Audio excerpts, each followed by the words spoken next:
আমাদের যে সহকর্মীরা আমাদের ব্যক্তিরা যারা আজকে গুমের শিকার হয়েছে বিচারপতি হত্যাকাণ্ড আমরা কোনো বিচার পাইনি এখন পর্যন্ত। তবে গতকালকে এটা তো স্বীকৃত, আপনার আমেরিকা স্যাংশন দিয়েছে, র্যাবকে স্যাংশন দিয়েছে না, কি কারণে? যে তারা স্বীকৃত যে তারা বিগত সময়ে আমরা বিচার বহির্ভূত হত্যাকাণ্ড এবং গুমের সাথে সরাসরি জড়িত, যে কারণে এদের সাথে আবার যারা সেনা কর্মকর্তারা ছিল তারা জড়িত। আমি প্রতিষ্ঠানের ব্যাপারে এখানে বলবো না, ডিজিএফআই এবং আপনার এই র্যাবের যারা কর্মকর্তা দায়িত্বশীল ব্যক্তি যারা ছিল তাদের নেতৃত্বে আপনার এই সমস্ত গুম বিচার বহির্ভূত হত্যাকাণ্ড তুলেছেন যে আপনারা যথেষ্ট সোচ্চার নাই অভিযুক্তের বিচারের ব্যাপারে ছিলেন। আমরা তো এই সরকার আসার পরও অসংখ্য সেমিনার হয়েছে, অসংখ্য কথা আসছে, যেহেতু অন্তর্বর্তী সরকার একটা গুম কমিশন গঠন করেছে, সেখানে আমাদের যারা আমরা গুমের শিকার হয়েছে বিচার বহির্ভূত হত্যাকাণ্ডের শিকার হয়েছে আমরা কিন্তু থানাতে অভিযোগ দাখিল করতে পারিনি, আদালতে অভিযোগ দাখিল করতে পারিনি।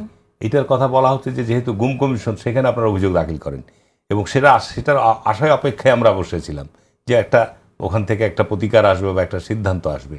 এরপরে সর্বশেষ যাই হোক যে কতিপয় কিছু সেনা কর্মকর্তা আপনাকে এই আন্তর্জাতিক ট্রাইব্যুনাল থেকে একটা আপনার ঘোষণা এসছে, তার মধ্যে কিছু সেনা কর্মকর্তা ইতিমধ্যে পালিয়ে আছে, কিছু কর্মকর্তা আপনার বর্তমানে কারাগারে আছে, বিচারাধীন আছে, আর কিছু যারা কর্মরত ছিল তাদেরকে সেনা হেফাজতে নেওয়া হয়েছে। সুতরাং এটাকে নিয়ে যে আতঙ্ক ছড়ানো হয়েছে এইটা আমি মনে করি এটা গুজব। তার কারণ আমি বলি, তার কারণ আপনার দেখেন যে এরপরে আপনার প্রধান উপদেষ্টার দপ্তর থেকে প্রেস সচিব যে বিবৃতি দিয়েছে এটা আকাঙ্ক্ষিত। আপনি তো এখনো ইনভেস্টিগেশন চলছে, যে ব্যক্তিগুলোকে আপনি অভিযুক্ত করলেন, এখন অভিযোগ প্রমাণিত হয়নি, তাদের বিরুদ্ধে অভিযোগ আনা হয়েছে। এখন এরা যখন ইনভেস্টিগেশন পর্যায়ে আরও তো কর্মকর্তারা জড়িত থাকতে পারে। তো সুতরাং এই সরকারের আমলে বা এই সময়ে আর কি কারণে, তাহলে কি সেই ওই জায়গা থেকে কোনো মানে আতঙ্ক তৈরি হয়েছে বা ভীতি তৈরি করা হয়েছে কিনা আমি জানি না। তবে এটা প্রেস সচিবের জায়গা থেকে এই ধরনের বক্তব্য অনাকাঙ্ক্ষিত আমি মনে করি।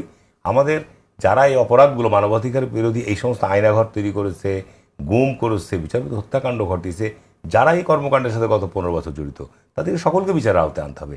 এনসিপির ছোট ভাই যেটা বলেছে আমরা সোচ্চার না, এটা সঠিক।